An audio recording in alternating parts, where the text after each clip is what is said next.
Nagbabalik po ang inyong programa, DepEd Hour. Tayo po ay nasa ikalawang bahagi po ng ating pong panel discussion segment at kasama pa rin po natin ang dalawa po sa mga education program specialist po under po ng RAT plan o RAT program na ngayon, Ma'am Jane, at ang isa po program development officer po ng ating pong sangay. Kanina, Ma'am Jane, yung pinagkakwentuhan nyo ay functions sila. Functions and duties. At medyo napahagingan ko na si Sir na tungkol sa challenges. Tanungin na natin dahil sila ay, I believe yung dalawa dito ay nasa teaching profession, Ma'am Jane, at ngayon ay nasa, sila, opisina. Ano yung kanilang mga challenges na kinaharap, hinaharap na ngayon, Tanong natin si Sir Jefferson. Sir, ano ba ang adjustment natin, challenges na hinaharap ngayon, Sir? Unang-una sa travel. So, mas maaga akong gumigising ngayon, more than usual. Dati, walking distance lang yung trabaho ko eh. Ngayon, talagang kailangan ko mag-travel. Minsan, ginagabi, lalo na pag nata-traffic. Siyempre, yung adjustment from ang kaharap ko maghapon is bata, and then ngayon, hindi lang mga youths, kundi minsan kapitan, barangay captain, barangay secretary. So, napupunta din kami sa iba't ibang agency. So, yun yung mga challenges na kinakaharap namin ngayon, pero enjoy naman. Ganon din naman kay Sir Bayani Hipolito. Bukod po ba sa sinabi ni Sir, ano pa pong mga challenges ang na-encounter niyo ngayon na hindi niyo masyadong na-encounter nung kayo po ay teacher? Sa part ko po, ang masasabi kong isang hamon sa akin ay kung paano ko pa po lalo mapapabuti ang aking gawain sa division po ng Kabanatuan na kami po ay nakadeploy nga sa alternative learning system. Kumpara dati po ay bata ang aming kahalubilo araw-araw. Ngayon po ay we are going to different barangays and at kung paano kami nakikipag-communicate to different peoples in the community, including OSY. Sa ganung paraan po ay lalo pang nagkakaroon ako ng kaalaman tangi po sa aking natutunan nung ako po ay nasa paaralan pa. Pero teacher pa rin naman sila kahit ngayon, dahil nagtuturo pa rin naman kayo kung kinakapos ba, Sir, ng Yes. tao sa Si Sir Jimmy po ay natanong ng Ma'am Jane kung saan dati si Sir. Yes, Sir. Dahil tayo naud na medyo mahabang istorya yun. Istorya yun. Sana. In short, wala siya sa teaching profession. Hindi, dati na rin siya sa nursing, DepEd, sa DepEd. So, Pero sa natin, health, dahil sa mahabang itinahak ni Sir, ano yung mga pagbabago na naman o challenges na kinaharap ni Sir?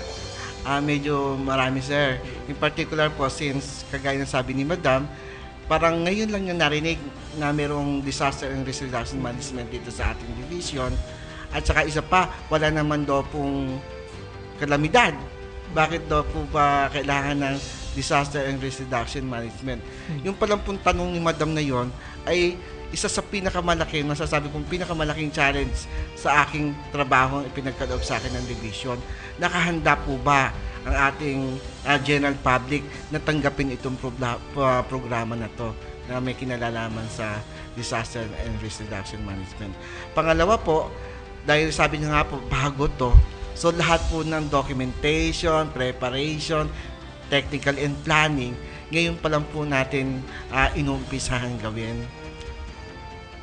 Sir, natatandaan ko kasi pagka may meeting ang CESAR team, ang nag-a-attend ba ang ating superintendent? Laging Kaya siyang parang focal person doon. sila ang focal person sa pagdating sa CDDRRMC. Ngayon meron na talagang opisina na talagang nagmo-manage dito sa dito nga sa disaster and risk. At maganda yun, Ma'am Jane, kasi ang mga eskwelahan ay isa sa mga laging nagiging evacuation center. Siyempre, dahil meron ng opisina for this, tiyak ko na magiging madali na yung pag-iyakap sa mga evacuee kung meron man, At asahan ni Sir ngayon na madadalas ang kanyang exposure sa television. Mai-invite sa tuwing may bagyo dito sa ating sa Pilipinas at kasama ang ating sangayan. At asahan, sige Sir. And of course, ma'am, I cannot make it without the support of everyone. Kasama po kayo doon, sir and madam. Tama naman po.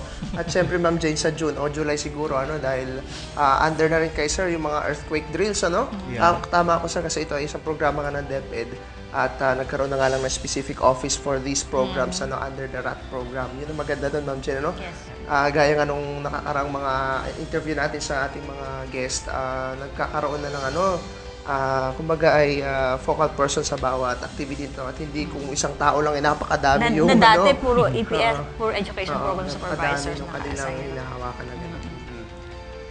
Ngayon na natanong natin, Ma'am Jane, yung kanilang mga challenges. Tanong naman natin yung mga inaasahang mga programa, Ma'am Jane, na kaakibat ng kanilang mga opisina, although kahit hindi sila yung talagang chair doon sa opisina na yun, gaya ng ating Education Program Specialist.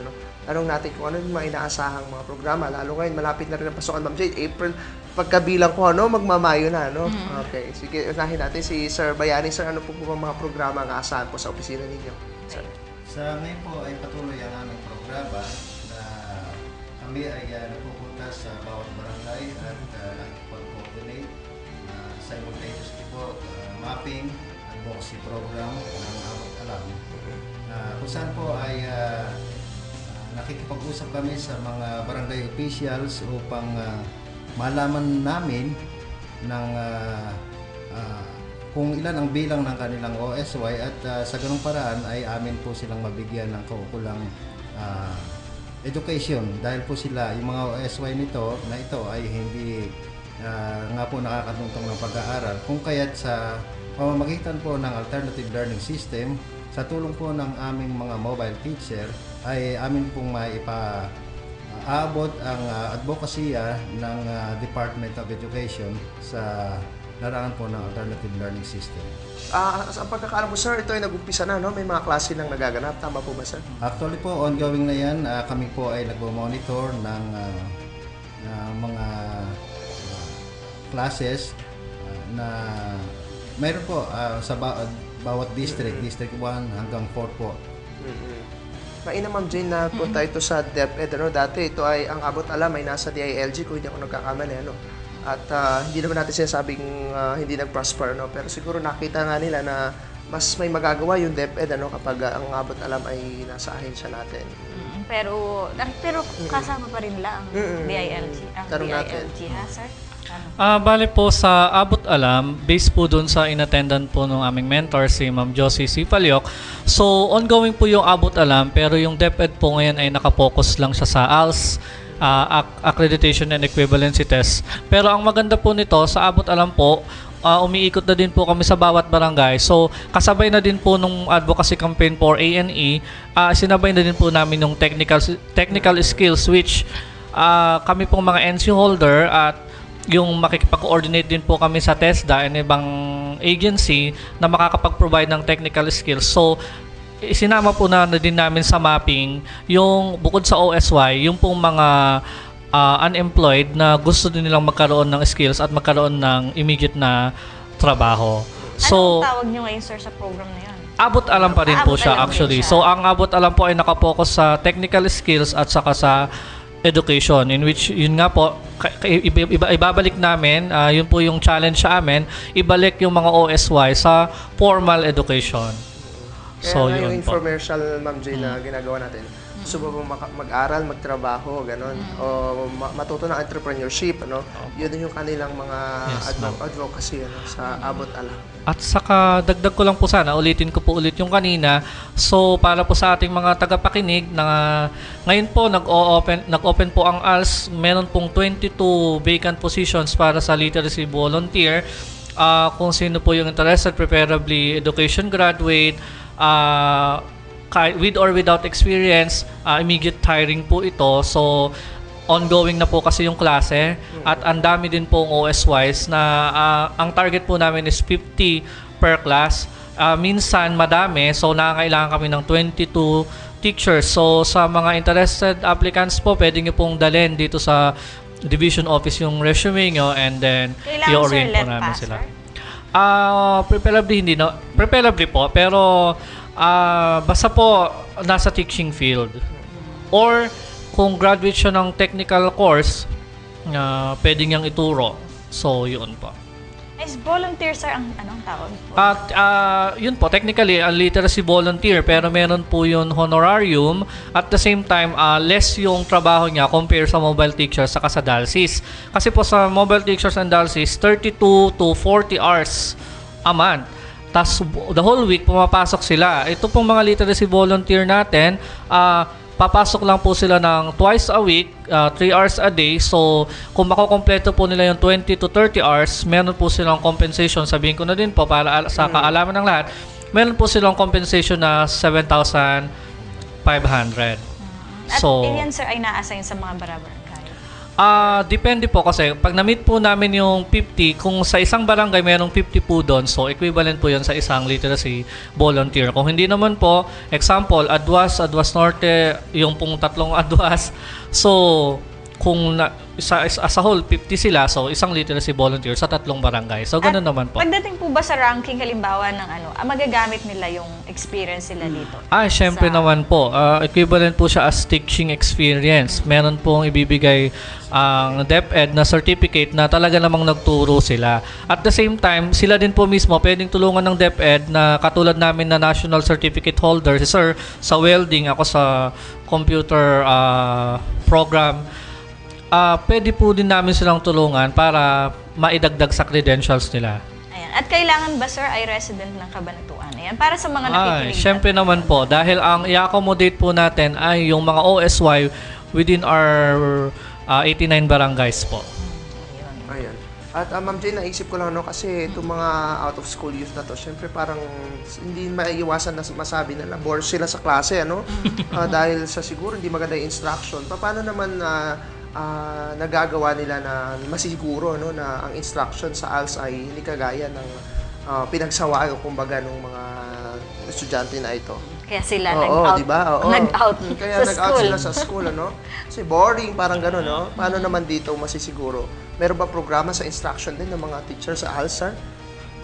Bale, kung papansinin po natin, pedagogy ang approach natin sa elementary. So, ang approach natin sa ALS is andragogy, modular, yung adult education. Andragogy. So, informal siya in which talagang sa halip na meron pang mga palaro-palaro.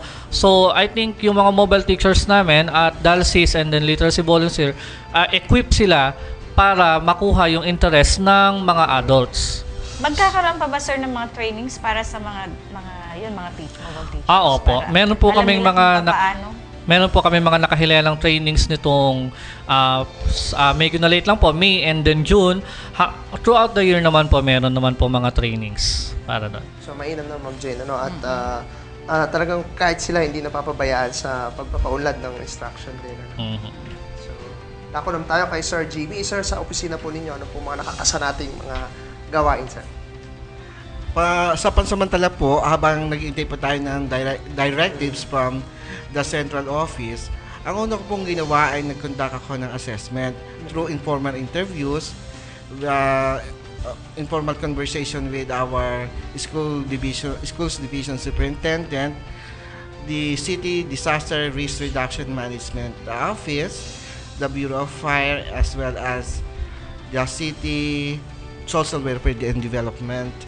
And then, nakapag-propose na rin po ako ng programa, the part 1 of our risk reduction awareness and preparedness program, which will be conducted this coming May 20, 21, and 22. Ito pong 3 araw na training seminars na to ay kahalubilo po dito yung incident na command system, na halimbawa po nagkaroon ng aksidente, how are we going to respond? Yan po yun. And then magkakaroon po tayo dito sa division ng mga tao na who are responsible for that matter. Kasama din po dito yung earthquake drill at saka yung camp coordination and management, kasi marami po sa ating mga paaralan ang ginagawang evacuation center, and we are very concerned about the welfare of women and children specifically. And then on the third day, we are going to hold a fire drill. So 3-day seminar po ito. Actually, part 1 pa lang po ito. Ang part 2 po natin will be conducted on the last week of August. Ang kinalalaman naman po dito mga basic life support, how are we going to save the lives of the people in danger, para po ma-prolong natin yung kanilang buhay. And then the last part for this, the part 3 for this year will be held on the last week of November about medical emergencies and psychiatric emergencies. And by the way, sir, meron na rin po kaming ginagawang program in coordination with the City Disaster and Risk Reduction Management. Ang target po namin at one school every Friday. Continuous implementation po ng program. At sana yung mga school, Ma'am Jen, maganda yung one day a week, ano? Ay, one school a One week, school ano? a week na information. Parang gano'n, bibisitahin niya to teach or to give information about disaster risk reduction, ano? At sana yung mga eskwelahan maging ano, no? Maging receptive dito. Oo, kasi nakaranas ako, Ma'am Jane, may nagpuntang ano, sa isang eskwelahan, may nagpuntang ano, Bureau of Fire, tapos hindi man lang masyadong pinapansin. Parang hindi masyadong nabigyan ng ano, ng suporta dahil 'di ba nga ano sila ng mag-implement Fire sila drill, ng fire drill, ano. Kailangan nila ng microphone, hindi man lang mabigyan gano'n ng sound system gano'n. At ang sabi nung administrator ay kailangan daw dapat may dala sila kang gano'n. So, parang hindi naman maganda yung gano'n, ano, hindi receptive yung ano, yung administrator, ano. Samantalang napakahalaga nung impormasyon na dala nila. No? Actually, sir, sabi ko nga po kanina, that is the biggest challenge ever do sa trabaho ko. Paano ba siyang tatanggapin ng general public? Lalo niya nga na wala namang kalamidad sa ngayon, di po ba? Kaya nga lang po, kailangan, bago dumating yung kalamidad na yon, nakahanda na po tayo para hindi kasing lala kagaya ng mga nakita natin sa scenario sa Yolanda. Typhoon Yolanda po. Na-curious lang ako, sir, no? One school per week, ano? May mga tao po ba tayo, sir, sa opisina ng...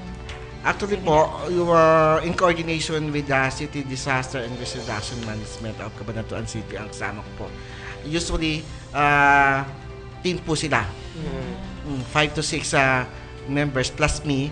And then, ang plano po namin, magte-train po kami ng trainers sa barangay at magtatayo din po kami ng council sa bawat school. Meron po silang chairman at saka may maglalagay po kami ng mga volunteers. Napakaganda nung ano. Kasi ang kalamidad, hindi mo talaga mapipigilan yan, ano. Pero pwede nating mabawasan yung epekto na pwedeng maranasan ng ating Saka wala naman silang ginagawa kapag ano, no? Walang kalamidad, ano? So, why not maximize the time, ano, disseminating information, ano? Tama ba, sir? Yes. Ayun lang. Ang masakit nga lang po talaga yung sa atin, kung masasaktan yung iba, minsan kailangan pang mayroong masaktan, magpubis ng buhay bago mamulat ang ating mga mata. Sana naman po wag mangyari sa atin dito sa Cabanatuan. Nangyari na nga, sir, nung yung lindol na sinabi niyo, ano? Ngayon na po, yung sa... Yung sinabi... Hindi ko na po ba mention yung pangalan ng school? Okay lang, hindi. Ayan. Nakakatawa, Ma'am Jane, dahil dumadami yung mga nalalaman ng mga audience natin, Oo. ano. Saka tayo rin, ano? Dahil, Nabanggit ko kanina yan. Ganun. Sa pag-usap ko kay sir. Kasi unang tanong ko rin, sir, wala naman tayong kalamidad ngayon. No? Paano ngayon nagpo-function ng CDD-RRMC? Pero actually, ano lang naman yan, parang challenge na question na po. So, directly, Ma'am Challenging. Jane, itong opisina ni Sir Jimmy ay mayroong communication sa mga eskwelahan. Ito bang ALS, Sir Bayani, ay meron ding kaukulang aksyon na dapat gawin ang mga paaralan para matulungan yung inyong opisina, sir? Tama po. Bukod sa barangay po na aming pinupuntahan ay unang-una kami po ay dumidirekta o diretso kami sa paaralan kung saan po yung sila ay nandun sa barangay. Unang-una po nakikipag-coordinate kami sa mga school heads at kung sino po yung coordinator ng ALS po sa bawat schools. Anong specific naman pong function ng mga ALS coordinator sa bawat school, sir? So, nagbibigay din po sila sa amin ng information about OSY at yun po ang nagiging upang mapadali ang aming pagmamapping at siya na rin po namin inire-relay ito dun sa aming mga mobile teacher. Ngayon, hindi ko naman alam, Sir Bayani, kung saan naman kinuha nitong ALS coordinator sa eskwelahan. Kasi nandun siya sa eskwelahan, nagtuturo siya. Kung saan naman niya kinuha itong datos na ibinigay po sa inyo. Meron po ba kayong idea, sir? Yes po, mas familiar po sila dun sa mga bata na dating mga record doon o residente doon sa bawat barangay. At yun po ay sa kanilang home visitation ay nalalaman po nila yun ng bawat ALS coordinator. Pero sa tingin ko, Ma'am Jane, sa tingin ko lang ito po, opinion lang naman, siguro hindi masyadong, yung datos hindi masyadong valid at saka accurate, kasi sa tingin ko hindi naman nakakapaglibot talaga yung mga ALS. At saka they should not be relying dun sa, eskwela yung estudyante ko, isa-isa. How do we deal with this, sir? Sa tingin ko, kayo ba isang ayon na gano'n? Valid yung data? Bukod po doon, kami po ay kami po ang may responsibility bukod po doon sa mga mobile teacher. Kaya po lahat ay nasa saturate po, kaya nalalaman kung sino po yung mga hindi na nakakarating sa formal education. Siguro sa Ibig high sabihin, school. bine-verify niyo pa po pag may pinansa yung information. Yes, ma'am. Opo. Pupunta pa rin kayo doon sa mga barangay. Yes. Sana nga, ganun, Ma'am Jane. Kasi hindi mo asahan yung teacher, sa Sa dami ng trabaho, hindi naman sa ayaw, pero sa dami ng trabaho na hindi na rin masyado. Yun po, May dadagdag yata. Sige, sir. Bali, idagdag ko lang po regarding po doon sa tanong ni Sir kung reliable ba siya.